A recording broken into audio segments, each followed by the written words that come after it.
বিবাহ করার পরে স্বামী স্ত্রী সংসার করে। এইবার স্বামী স্ত্রী যদি ঝগড়া করে, ছেলে মেয়ে যদি তাই দেখে বারে বারে, তাহলে সেই ছেলে মেয়ে ভালো হবে? সেখানে ঠাকুর বলে গেছেন, স্বামী স্ত্রীতে ঝগড়া করে ছেলে পেলে দেখে, জাহান্নামের সদর দরজায় বাসাগুলো রাখে। কি আপনাকে দরকার নাই? এগুলো দরকার নাই? কার দরকার নাই? রাম ভক্ত হন, কালী ভক্ত হন, কৃষ্ণ ভক্ত হন, হরি ভক্ত হন, একবার দাঁড়িয়ে কোন যেগুলো আমার দরকার নেই।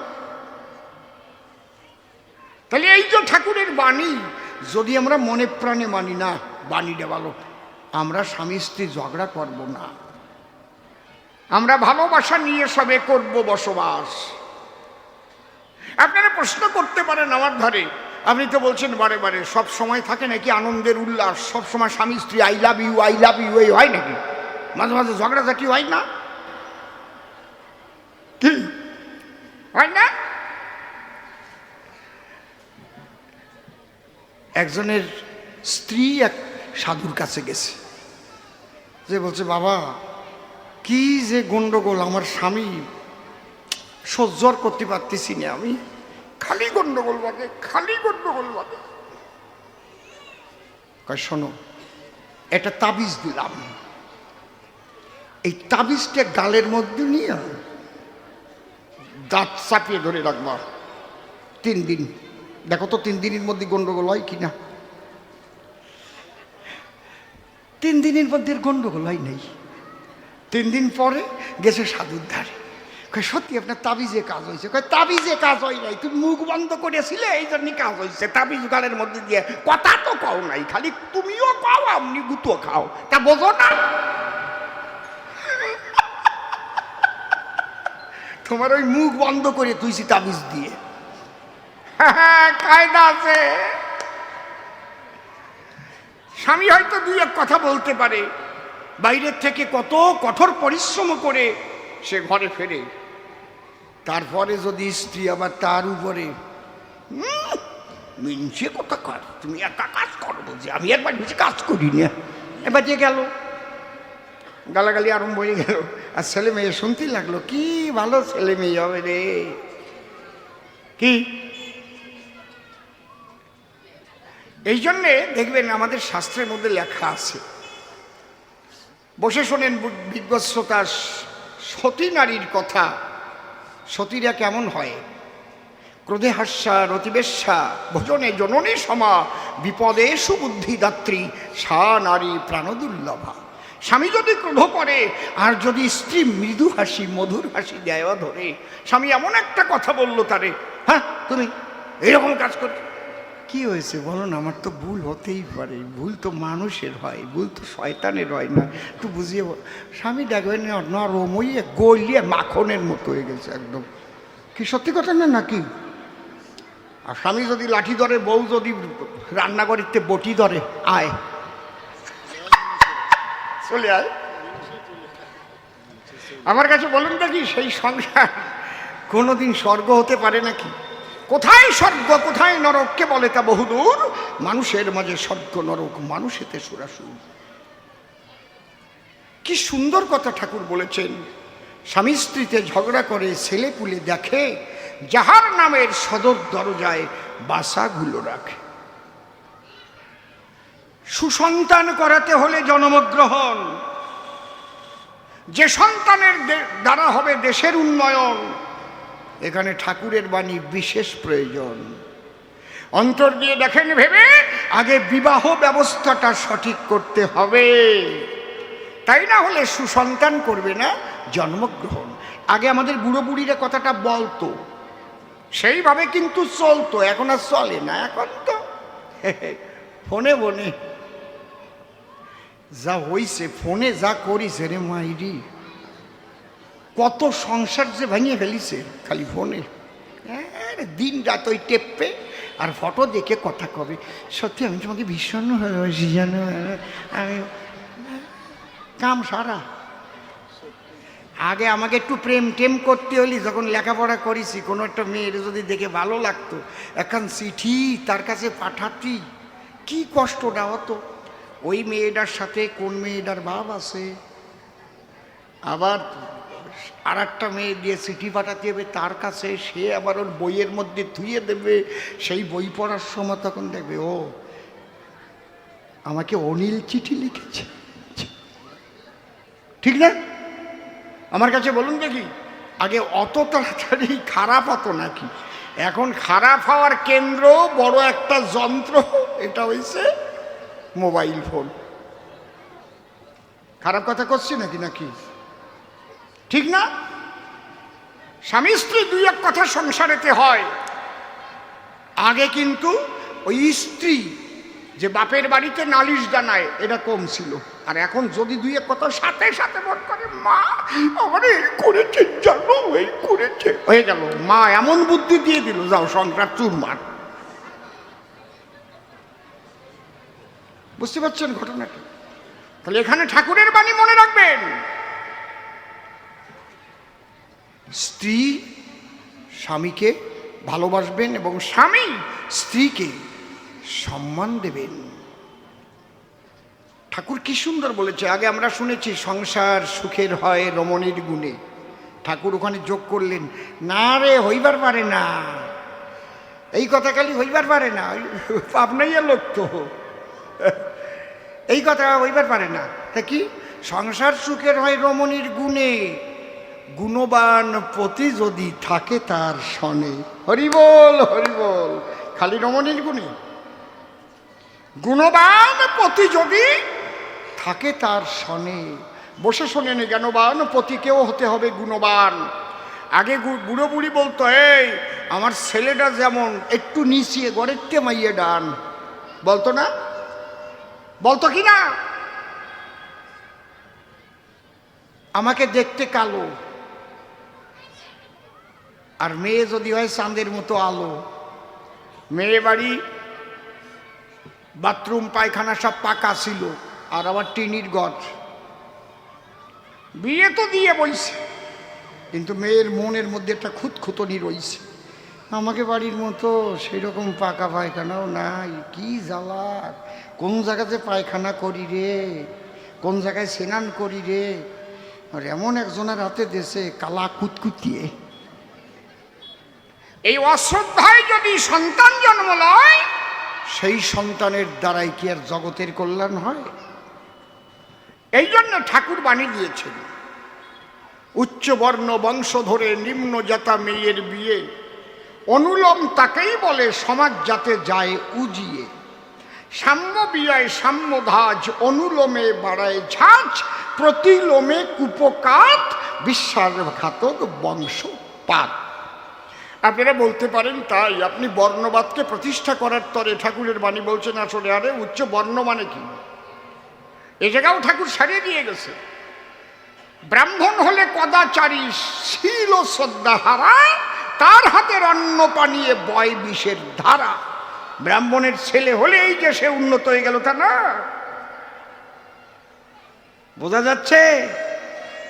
ব্রাহ্মণ হলে কদাচারী, শীল ও শ্রদ্ধা হারা, তার হাতের অন্ন পানিয়ে বয় বিষের ধারা। ঠাকুর সেই বর্ণের কথা বলেছে যে বর্ণের কথা গীতায় আছে, যে বর্ণের কথা বেদে আছে। জন্মে ন জায়তে শূদ্র সংস্কার দ্বিজোচ্যতে বেদ পাঠেদ ভবেদ বিপ্র ব্রহ্ম জানাতি স ব্রহ্মম। যে বর্ণের কথা বলেছেন শ্রীকৃষ্ণ নারায়ণ, চাতুর্বর্ণময়া সৃষ্টং গুণকর্ম বিভাগস। আমি গুণ আর কর্ম অনুসারে চারটি বর্ণ সৃষ্টি করেছি চরাচরে। ব্রাহ্মণ সেই হতে পারে যার ভিতরে সেই 9টি গুণ একাধারে বিরাজ করে। সমদম তপ শৌচ ক্ষান্তি রাজ্যবম হে বচ, জ্ঞান বিজ্ঞান মাস্তিকং ব্রহ্ম কার্য স্বভাবজম। ব্রাহ্মণের পুত্র গলে নিয়েছে যজ্ঞসূত্র। আমার জানা আছে হাবড়ায় 1 নম্বর রেলগেটে শুয়োর কাটিয়ে বিক্রি করে, মুরগি কাটিয়ে বিক্রি করে। পৈতে তো গলার পরে, পৈতে অনেক সময় রক্তে ভিজিয়ে যায়। Chakraborty health centre. বুঝেছেন আমি আলোচনাটা কোথায় করছি? না হবে না। ঠাকুর কোনো জায়গা বাকি রাখে নাই, অন্তরে দেখেন ভেবে একেবারে জুতো সেলাই থেকে চণ্ডীপাঠ পর্যন্ত ঠাকুরের বাণী বিশ্ব মানবের কল্যাণে লাগবে। ব্রাহ্মণ হলে কদাচারী, শীল ও শ্রদ্ধা হারা, তার হাতের অন্ন পানিয়ে বয় বিষের ধারা। তাহলে বিবাহ ব্যবস্থাটা ঠিক করেন আপনারা। মেয়ের চাইতে ছেলে যেন শিক্ষা দীক্ষায় সব দিক দিয়ে উন্নত হয়। সব দিক দিয়ে উন্নত হলে মেয়েটার ভক্তি, প্রীতি, ভালোবাসা থাকবে স্বামীর চরণ তলে। সে যেন মনে মনে ভাবে, তাই আমার স্বামীর মতো আর স্বামী জগতে নাই। এই ভালোবাসা নিয়ে যদি দুজনে হয় মিলন, তার দ্বারাই যে সন্তান করবে জন্মগ্রহণ, অন্তরে দেখেন ভেবে সেই সন্তান জগতের কল্যাণে আসবে। তাই না হলে দুর্নীতিবাজ, চোর, ডাকাত করবে জন্মগ্রহণ, করবে, কেউ ঠেকাতে পারবে না। একদম মাদার টিনচারের দোষ নিয়ে জন্মাবে, কেডা খণ্ডাবে। এই জন্য ঠাকুর বলেছেন, bad population bad parliament create করে। ঠাকুর কি বলেনি বারে বারে? ব্যাড পপুলেশন, এই কথা কয়ে না, bad population bad parliament create করে। নেতাজি সুভাষচন্দ্র বসুর মা প্রভাবতী, বলি আপনাদের সম্প্রতি তৎকালীন ডেপুটি স্পিকার হরিদাস মিত্র মহাশয়, তিনি মা প্রভাবতীর কাছে গিয়ে জিজ্ঞেস করেছিলেন, মা একটা প্রশ্ন করব তোমায়। কি? বলো না, তুমি খুলে, তুমি নেতাজির মতো এমন সন্তান কি করে পেলে? প্রভাবতী বলেছিলেন সেই স্থলে, অন্য কিছু নয়, আমি ঠাকুরকে ধরে তার বাণীকে মান্য করে স্বামী স্ত্রী নিগুড় ভালোবাসা নিয়ে সংসারে সেই ভালোবাসার ফসল জন্মগ্রহণ করেছে আমার নেতাজি বলে যারে। এমনি এমনি নাকি? এত দেশপ্রেম তার ভিতরে। তাহলে এই যে স্বামী স্ত্রী ভালোবাসার মধ্যে দিয়া যে সন্তান, যে আত্মা আনে আকর্ষণ করিয়া, সেই সন্তানের দ্বারাই জগতের কল্যাণ হয়। আর বিয়ে করলি তো এক জায়গায় সুতি হয়, ও ছেলে মেয়ে জন্মেই যায়। ওরে দিদি, লো দিদি কবে যে ওই বইছে তা জানিও না, আছে না? শুধু কামনায় যদি সন্তান হয়, সেই সন্তান দেশের কল্যাণকারী হওয়া সম্ভব নয়। এই জন্য একটা ভালো ছেলে দেখলে পরে আমার স্মরণ পড়ে আগে তার মা বাবারে। বাহ, তার মা বাবা কত ভালো সংসারে, তার মা বাবার জন্য আজ এই ভালো ছেলেটাকে আমরা উপহার পেয়েছি সমাজের বুকে। ঠিক কিনা? ঠিক কিনা? একটা মানুষ যদি ভালো জন্মায়, তার দ্বারা কোটি কোটি মানুষের উপকার হয়। আর একটা মানুষ যদি খারাপ হয়, কোটি কোটি মানুষের মুখের অন্ন কেড়ে খায়। আর এখন চুরি করা তো খুব সহজ।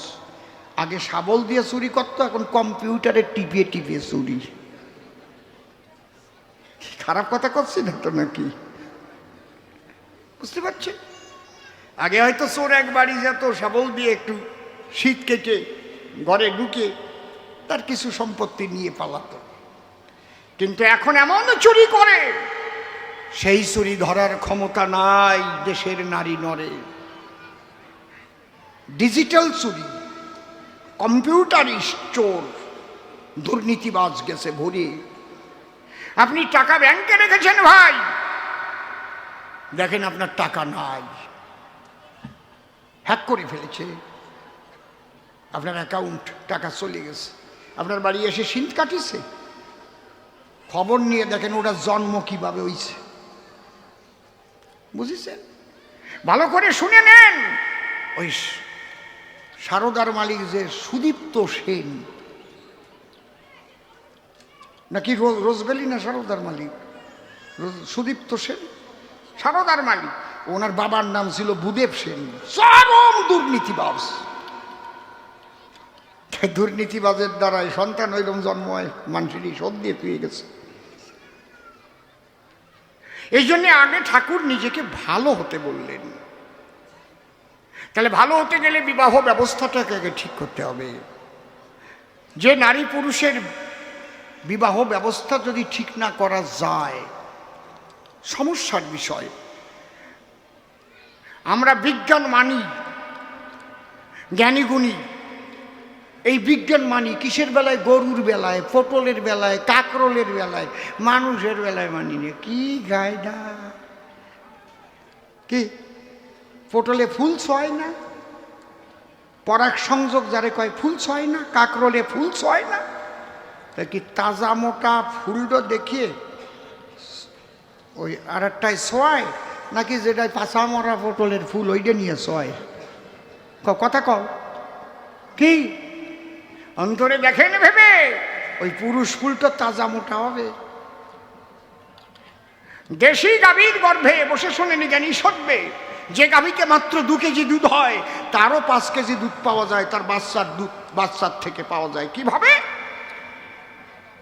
যদি তাকে উন্নত সার দিয়ে মিলন ঘটানো যায়, তাকে ক্রস জার্সি বলা হয়, হয় না?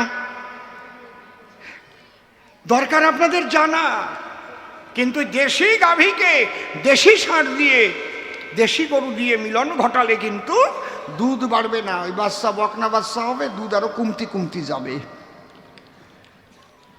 তাহলে এই বেলায় আমরা মানি সবাই, কিন্তু মানুষের বেলায় মান্য নাই। যার তার সাথে যার তার বিয়ে হচ্ছে, যার তার সাথে যে সে প্রেম করছে, হাত ধরে চলে যাচ্ছে, আর অমানুষ জন্ম নিচ্ছে। কি দিয়ে আপনি ঠেকাবেন? কি দিয়ে? ঠাকুরের বাণী কোথায় নাই? আপনি শিক্ষকতা করছেন, ঠাকুরের বাণী আপনারও জানা চাই। শিক্ষকের নাই ইষ্টে টান, কে জাগাবে ছাত্র প্রাণ। শিক্ষকের নাই ইষ্টের টান, কে জাগাবে ছাত্র প্রাণ। একটা শিক্ষক যদি নাস্তিক হয়, ঈশ্বরের প্রতি ভক্তি বিশ্বাসহীন যদি হয়, তার দ্বারায় যে শিক্ষা পাবে ওই ছেলেগুলো তো তেমনই হবে না? বসে শোনেন নারী নড়ে, মানুষ সংসার করে, স্ত্রীর স্বামীর উপরে যেমন ভালোবাসা থাকবে তেমন সন্তান আসবে। ঠাকুর এ কথা বলে গেছেন একদম। যেভাবে তে স্বামীকে স্ত্রী করবে উদ্দীপিত, তেমনতর সন্তান পাবে তেমনই সন্দীপিত। কি ঠিক ঠিক বাণী বলতেছি তো, নাকি জম্বের পড়া পড়েছি? একদম অনুশ্রুতি এমনি পড়ি নাই, ভালো লেগেছে পড়েছি, চেষ্টা করছি তার বাণী পালন করে চলা। দেখেছেন কি সুন্দর? যেভাবে তে স্বামীকে স্ত্রী করবে উদ্দীপিত, তেমনতর সন্তান পাবে তেমনই সন্দীপিত। একটা কথা দরকার জানা, যদি স্ত্রী ভক্তিমতী হয়, স্বামী যদি একটু খারাপও হয়, স্ত্রীর ভালোবাসার দ্বারায় ভালো হতে পারে তার সানা। তার প্রমাণ প্রহ্লাদের বাবা কিন্তু দৈত্য ছিল, হিরণ্যকশিপু যারে কয় সবাই জানি পরিচয়, কিন্তু তার মা কয়াদু, তার মধ্যে ছিল কৃষ্ণ প্রেমের মধু। বুঝতে পারছেন কি বলছি? নারদ বলেছিল কয়াদুর ধারে, তোমার গর্ভে একটা সুসন্তান জন্ম নিতে পারে, তুমি তোমার ভালোবাসা দিয়ে তোমার স্বামীরে যদি একটা নিশি তোমার সঙ্গে করাও হরিনাম কীর্তন, তুমি বলবে স্বামীর ঠাই জীবনে তো তোমার কাছে আমি কিছু চাই নাই, আমরা দুইজন মিলে একটা রাত্রিকালে আমরা করব হরিনাম কীর্তন। এই হরিনাম কীর্তন করে মিলন হব দুজন একত্তরে। নারদের পরামর্শ অনুসারে স্ত্রী তার ডাক দিয়ে বলেছিল স্বামীর ধারে, শুনছ প্রাণ ও প্রিয়তম, কেউ তো নাই আমার জীবনে তোমার সম, কোনোদিন তো তব কাছে কিছু আমি আকাঙ্ক্ষা করিনি, তুমি আমার কথা লবে, আমার একটা কথা তুমি শুনবে, আমি তো তোমার গৃহিণী। কি কয়? আগে প্রতিজ্ঞা করো, ধরো কথা ধরো, আমি যা বলবো একটা কথা শুনবে। বলো। আমি খুলে বলি, তোমার সাক্ষাৎ মাত্র একটা রাত, তুমি আমার সঙ্গে একটু হরিনাম কীর্তন করবে। বলো কি? হরি আমার চিরহরি। হরি মানে শত্রু, বলে কেউ জানবে না, তুমি যদি আমাকে ভালোবেসে থাকো অন্তত একটা নিশি আমার কথাটা রাখো, কেউ জানবে না। একটা নিশি ভরে হরিনাম করে তুমি আমি হব মধুর মিলন, যদ্বারায় আমাদের একটি সন্তান করবে জন্মগ্রহণ। সেই পরামর্শ অনুপাতে স্ত্রীর কথায় সায় দিয়েছিল তার ভালোবাসাতে। বুঝেছেন? যদি না শোনো আমি চলিয়ে যাব বাপের বাড়ি, এসব না, দেয় নাই স্বামীর সঙ্গে আড়ি। নারীর মধ্যে এমন শক্তি লুকানো রয়, শাস্ত্রের মধ্যে লেখা আছে মহাশয়, পুরুষের 6, নারীর হচ্ছে 9। নারী সাগরের ন্যায়। একটা নারী যদি ইচ্ছা করে কোনো পুরুষকে দিতে পারে সারে খারে, একটা নারী যদি ইচ্ছা করে একটা পুরুষকে দেবতার আসনে বসায় দিতে পারে। নারীর মধ্যে এমন শক্তি লুকানো রয়। আপনারা কোনো পুরুষ নেবেন না সেন্টিমেন্ট। ভালো সন্তান হওয়ার ক্ষেত্রে নারীর অবদান 90%, পুরুষের মাত্র 10%। ওই একটা নিশি দুজন হরিনাম করেছিল বসি বসি, তার অকৃত্রিম সেই ভালোবাসাবাসী প্রাণ প্রেয়সী স্বামীর সঙ্গে ভালোবাসার মধ্যে দিয়ে অন্তরঙ্গে হইল মিলন, যার দ্বারাই প্রহ্লাদের মতো ভক্তের জন্ম হয়। সে বুঝতে আরম্ভ করলো যে সময়, সেখান থেকেই হরিনাম করতে আরম্ভ করলো, কীর্তন। হিরণ্যকশিপু করে মানা, মোটে হরিনাম করবি না, হরি আমার ওরি, তুই জেনে নে আমার আদরের নন্দন। প্রহ্লাদ যেকে বলে বাবার কাছে, জন্ম মাত্রই যেন আমার হৃদয়ের মধ্যে কে হরি হরি ধ্বনি করিতেছে। বাবা মুখের হরিনাম তুমি বন্ধ করে দিলে, আমার কাছে বলো দেখি আমার হৃদয়ের হরিনাম কোনোদিন বন্ধ হবে নাকি? হরিনাম হচ্ছে আমার দেলে। কি প্রহ্লাদের বাবা ভাবে তাই, তাহলে এরে একটু গুরু গৃহে নিয়ে যাই, লেখাপড়া যদি শিখানো যায়, লেখাপড়া শিখলে পরে ওই হরিনাম করবার আর সময় পাবে না। ষণ্ড অমর্কের ঘরে করিল অর্পণ। গুরুদেব কি কথা লবা, আমার ছেলেটার একটু ভালো করে লেখাপড়া শিখাই দেবা, এ যেন ওর হরিনাম না করে কোনো সময়। এখন ওরে যখন লেখাপড়া শেখায় বেশ কিছুদিন কেটে যায়, কিন্তু বলে মন একবার হরি কথা ক সর্বদাই, হরি ভুলানো যাচ্ছে না। গুরুদেব মনে ভাবে ওরে নামটা দিতে হবে, নামটা কঠিন, নামটা পড়তে গেলে আর হরি বলা আসবে না সেই দিন। এই তোমার 9-এর ঘরের নামটা আগে শিখতে হবে। কি বলে? 9 একে 9, 9 দ্বিগুণ 18, 3 নং 27, 4 নং 36, 5 নং 45, 6 নং 54, 7 নং 63, 8 নং 72, 9 নং 81, 9 10 90। যেই বলেছে 9 একে 9, প্রহ্লাদ লাফ দিয়ে উঠে কয়, এক হরি ছাড়া আর কিছু নয়, হরি ছাড়া কিছু নয়, 9 একে 9। গুরু মনে মনে ভাবে তাই, এ তো ছাড়াতে যাই আরো জড়াই, ছাতা ছাড়াতে আরো জড়াই পড়িছে না। হরিনাম ভুলাবার তরে 9-এর ঘরের নামটা দেশে তারে, আর ওই 9-এর ভিতরে হরিময় ডাকে বারে বারে। ছাতা ছাড়াতে জড়াই কি করে গল্প জানেন? শুনেছেন? কব নাকি? কব? কও আমার মাঝের দি এক জামাই জীবনেও দাঁত মাজে নাই। এই হাসিয়ে বলে আমার না এসব বাজে কথা ভাল লাগে না, আমার লজ্জা করে সত্যি ভাই। মাঝে মাঝে একটু ইঞ্জেকশন না দিয়ে দিলে হবে না। এক জামাই জীবনেও দাঁত মাজে নাই। মশাই, বিষ্ঠার গন্ধ সহ্য করা যায়, যদি আমি বলি সভা তটে ওই দাঁত না বাজা মানুষ যদি একজন একটা বাসের মধ্যে ওঠে, ওই বাস ময় হয়ে যাবে সেই গন্ধ। কত সংসারে ডিভোর্স হয়ে গেছে ওই ছাতার গন্ধে, বুঝলি?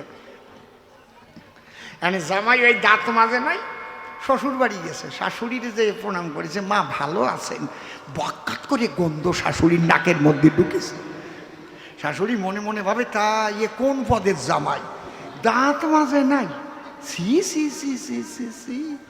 এই যদি পাড়ায় যায় আর এই গন্ধ যদি পাড়ার মানুষই পায়, তাহলে একটা লজ্জার বিষয়। কি তুমি কি কও? লজ্জার না? দাদি তোমার দাঁত কি সুন্দর পরিষ্কার, বিরাস দিয়ে মাঝো না? কি বিরাস? অজয় বিরাস। বসে শোনেনি জ্ঞানী নরে। শাশুড়ির বুদ্ধি আছে, ডাক দিয়ে কই জামাইয়ের দ্বারে, বাবা কি পাশে মেলা মিলিছে, তুমি মেলায় যাবা? কয় হাসিয়ে সারতে পারলাম না, মেলায় পাঠাই দিচ্ছেন কেন?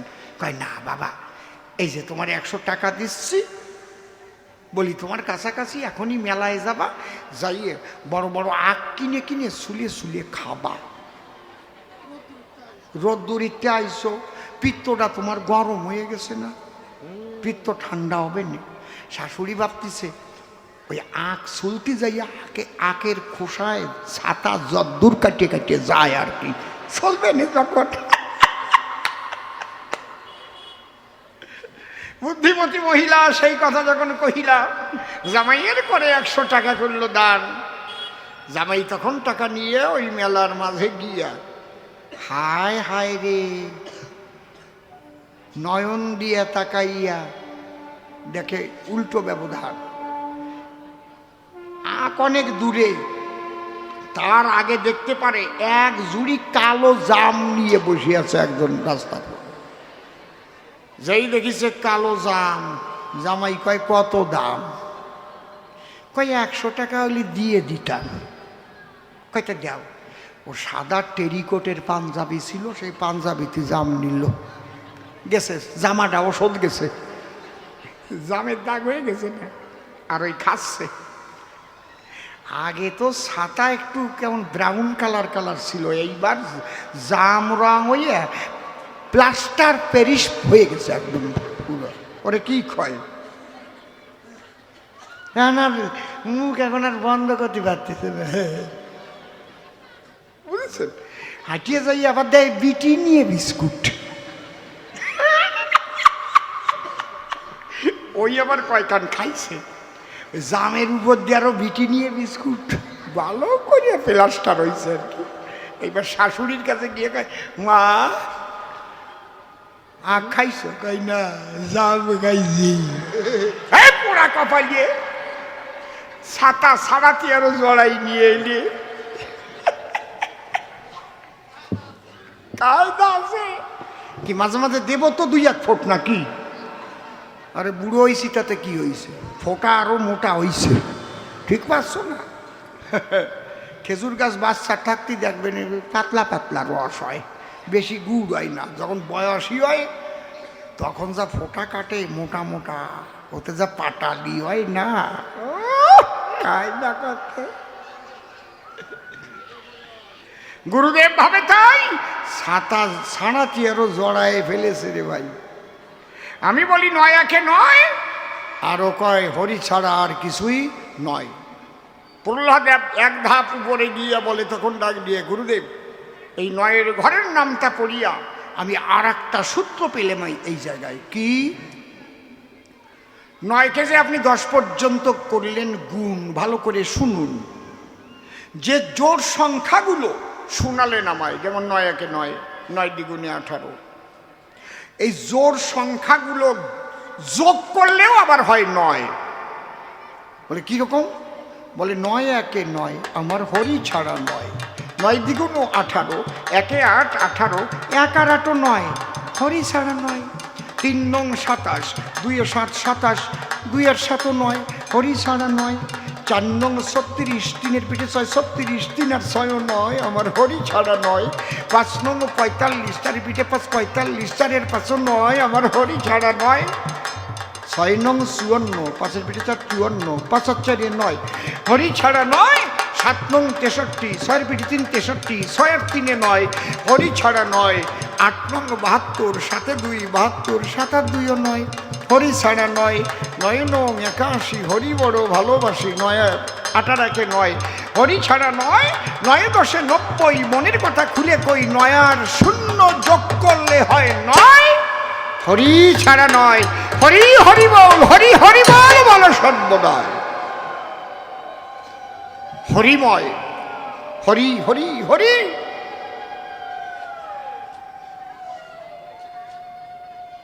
ঠাকুর অনুকূলচন্দ্র যিনি যে প্রার্থনা গীতি দিয়েছেন, তিনি তার মধ্যেও কিন্তু এই হরি নামের প্রাধান্য দিয়ে গেছে। ছাড়রে মন কপট চাতুরি, বদনে বলো হরি হরি। হরিনাম পরম ব্রহ্ম, জীবেরই মূল ধর্ম, অধর্ম কুকর্ম ছাড়ো রে, জয় রাধে রাধে, কৃষ্ণ কৃষ্ণ গোবিন্দ গোবিন্দ বলো রে। ওই সূত্র শোনার পরে প্রহ্লাদের গুরুদেব বিমরি খেয়ে পড়ে। গুরুদেব মনে মনে ভাবে, তাই আমার 14 পুরুষের মধ্যে এই রকম সূত্র এখনো শুনি নাই। প্রহ্লাদ রেখে কয়, গুরুদেব, এক হরি ছাড়া জগতে আর কিছু নয়, পরম ব্রহ্ম সনাতন, মন দিয়ে করো শ্রবণ। তাকে গুণ করলে, অর্থাৎ নির্গুণ আর সগুণ, গুণ করলে বেড়ে যায়। এক হরি থেকে বিশ্ব সৃষ্টি হয়েছে, আবার যেদিন লয় হয়ে যাবে এক হরিতে হরিময় হয়ে যাবে। হরি ছাড়া কিছু নয়, কিছু নয়, কিছু নয়। গুরুদেব ভাবে, তাই এই ছেলের আমার লেখাপড়া শেখানোর মতো ক্ষমতা নাই। ওর বাবারে খবর দিয়ে নিয়ে এলো, বলে তোমার ছেলে তোমার নিয়ে যাওয়া ভালো। কেন? আমি ওরে কি লেখাপড়া শিখাবো, আমারে লেখাপড়া শিখাইয়ে ছাড়িছে ও। যখন ওই কথা বলে ওর বাবার কাছে, বাবা তো ওরে নিয়ে গেছে, ডাক দিয়ে বলে, জল্লাদের কাছে জল্লাদ কথা মান, বাজার থেকে বিষ কিনে আন, এরে করাবো বিষ পান। সন্তান নয় শয়তান, এ হরিনাম করে সর্বদাই। যখন তাকে আদেশ দিল, বাজার থেকে বিষ নিয়ে এলো, বিষের বাটি হাতে দিল। প্রহ্লাদের এতটুকু নাই ভয়। প্রহ্লাদ বলে, জগদীশ, তোমার সৃষ্টি অমৃত আর বিষ, আমি ভয় পাবো কিসের দায়? অন্তরে আমার আছে ভাবো, তোমাকে নিবেদন করে আমি ওই বিষের বাটি পান করব। হে প্রভু, তুমি আমার কথা নিও, তোমার ইচ্ছা থাকলে পরে বিষ অমৃত হতে পারে। তুমি তো আমার জীবনের পরাণ প্রিয়।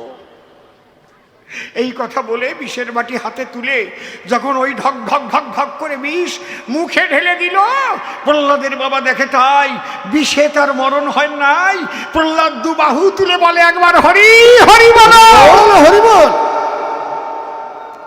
কেমন সন্তান জন্ম নিয়েছে! ঠাকুরের বাণী এমনি এমনি নাকি? যেভাবে তে স্বামীকে স্ত্রী করবে উদ্দীপিত, কেমনতর সন্তান পাবে তেমনই সন্দীপিত।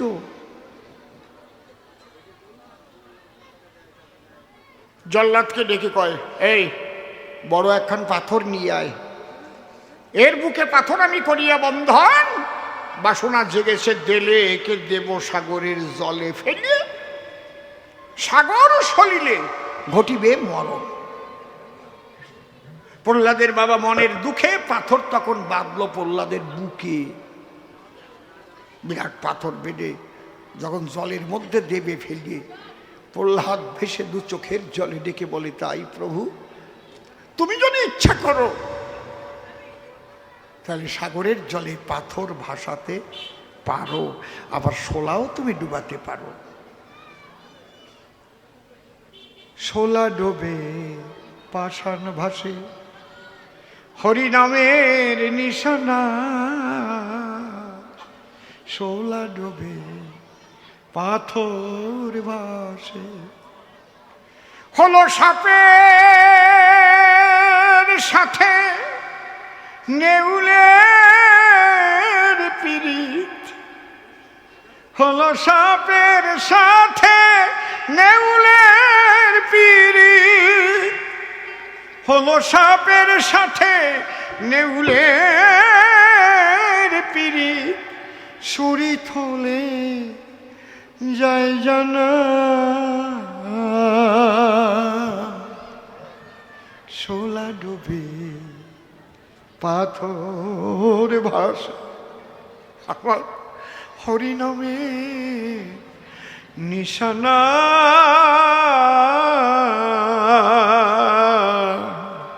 শোলা ডোবে পাথর ভাসে। প্রহ্লাদ হরি হরি বলে, পাষাণ বেঁধে দিল ফেলে।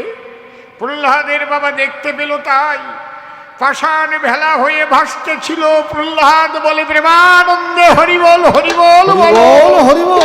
সাগরের জলে মৃত্যু নাই। এই তুলে নিয়ে আয়। কয়, তোর হরি আছে কোন কোন জায়গায়? কি হয়েছে? আছে কোন জায়গায়? বলে, নাই কোন জায়গায়? জলস্থল অনলে অনিলে ভক্তিভাবে ডাকলে তারে সব জায়গাতে মেলে।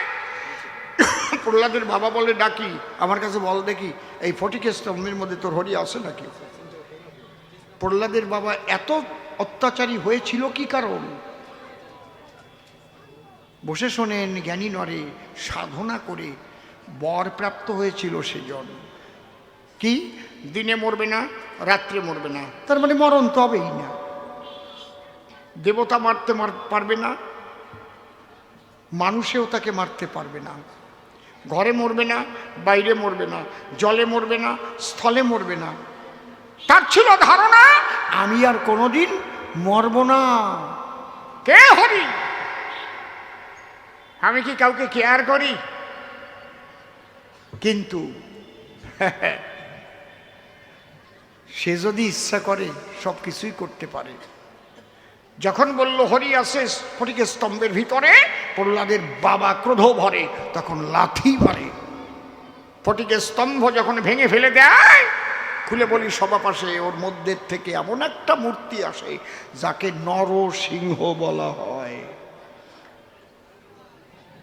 ইতিপূর্বে বসে শোনেন জ্ঞানী সর্বে ওই রকম রূপ কেউ দেখে নাই। অর্ধেক মানুষ অর্ধেক সিংহ রূপ ধরিয়ে টান দিয়ে নিয়ে প্রহ্লাদের বাবারে রেখে উরু পরে, নাক দিয়ে বক্ষ চিরে, দাঁত দিয়ে নাড়ি ভুড়ি চিবাইয়ে খেয়ে ধ্বংস করলো তারে। কোথায় বসিয়ে? দিনেও না, রাত্রেও না। কোন সময়? তুমি সন্ধ্যেবেলায় মরবা না, সে বর্তর পাও নাই সন্ধ্যেবেলায়। ঘরেও না, বাইরেও না। কোন জায়গায়? শাঁসিয়ার তলায়। শ্বাস থাকে না কি? ঘরে শ্বাস থাকে না? জলেও না, স্থলেও না, উরুর পরে। জলও না, স্থলও না, উরু পরে। মানুষও না, দেবতাও না, নরসিংহ রূপ ধরে। প্রহ্লাদের মতো ভক্ত যে জন্ম ধরে একমাত্র তার মায়ের প্রতি ভক্তির জোরে। যদি ঠাকুরের বাণী গ্রহণ করি, প্রতিটি সংসারে এমন প্রতিভক্তি যুক্তা নারী হতে পারে, প্রতি সংসারে এক একজন সুসন্তান জন্ম নিতে পারে সুনিশ্চয়। চুপ করে থাকেন, সবে আরো অনেক কথা হবে। আর একখানা গানের মধ্যে দিয়ে আমার আলোচনা করতে আছে অভিপ্রায়।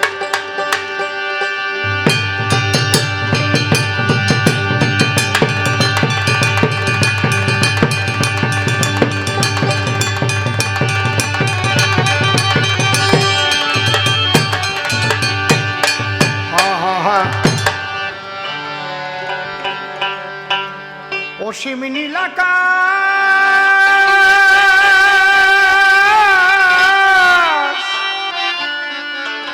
কে গড়ালো, ও কে গড়ালো? অসীম নীলাকাশ কে গড়ালো,